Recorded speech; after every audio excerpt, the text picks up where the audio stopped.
गत काली जेभली भाव ओडिशार झील आमर गर्व एवं गौरव माननीय भारत वर्षर प्रथम नागरिक माननीय राष्ट्रपति महोदया पश्चिम बंग सरकार जेभली भाव अपमानित करथिले ताहा राज्यर समस्त राजनैतिक दल एवं एक स्वर में निंदा करने उचित। एक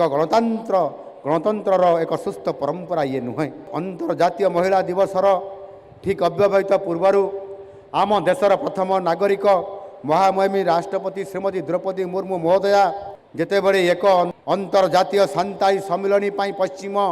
बंग वेस्ट बेंगल एक कार्यक्रम में जोग देवाई जाइए सेतेबले जेभली भाव में पश्चिम बंगर सरकार अपमानित कले सम्मानित करने तो दूर कथा राज्यर कौन सी मुख्यमंत्री समूह कौन सी नेतृवृंद से आसिले नहीं एवं परोक्षरे प्रत्यक्षरे जेभली भाव में अपमानित करागला ताहा सारा समग्र देश पाई समग्र नारी समाज पाई समस्त महिला मानकर पाई बड़ अपमान सदृश्य। एणु एभली एक संवेदन विहीन पश्चिम बंगर माननीय मुख्यमंत्री जेभली भाव में नारी समाज प्रति महिला प्रति अपमान सूचक शब्द व्यवहार करने एवं प्रदर्शन करने ताहा घोर निंदनीय मु ताकू दृढ़ भाव में निंदा करुछि।